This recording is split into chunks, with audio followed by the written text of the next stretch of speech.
চাইনিজরা এমন এমন গেম বাইর করে যেগুলো আসলে দেখলে চোখ সরানো যায় না। দেখুন এমন একটা গেম আবিষ্কার করলো, মানে বন্ধু তিন বন্ধু মিলে প্রতিযোগিতা দিচ্ছে কে এটা তুলতে পারে, কিন্তু এই অবস্থাটা খুব ব্যথা পায় এদের গেমগুলা, মানে দেহগুলা খুব শক্ত, ধৈর্য শক্তি প্রচুর প্রচুর প্রচুর। এই যে একটা আছে লিজেন্ড, এখন যেটা দিচ্ছে লিজেন্ড, দেখুন কি করবে এই যে মানে কীভাবে যে সে পারবে, আমার মনে হয় সাকসেস পারবে।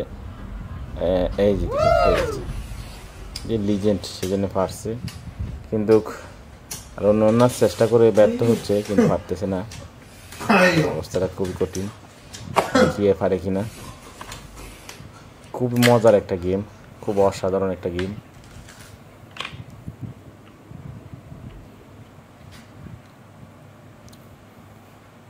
পারবে আপনাদের মনে হয় কিনা, গেমটা কেমন হলে আপনারা অবশ্যই কমেন্ট করে জানাবেন।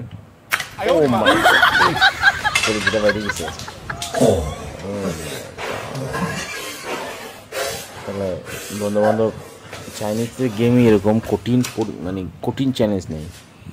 ওরা আসলে পরিশ্রমী জাতি, আর ওদের বুদ্ধিও সবার আগে চলে আসে। যে কোনো কাজে ওরা প্রচুর দক্ষ। শেখাচ্ছে কীভাবে ও সাকসেস হয়, সেই বিষয়টা শেখাচ্ছে, কিন্তু ওইটা করতে চাচ্ছে না। ওর মতোই করতে চাচ্ছে। দেখি প্রথমবার ব্যর্থ হওয়ার পরে দ্বিতীয়বার দেখি ভয় পাচ্ছে অনেক, এখনই ভয় পাচ্ছে। দেখি ও কি সাকসেস করতে পারে। আবার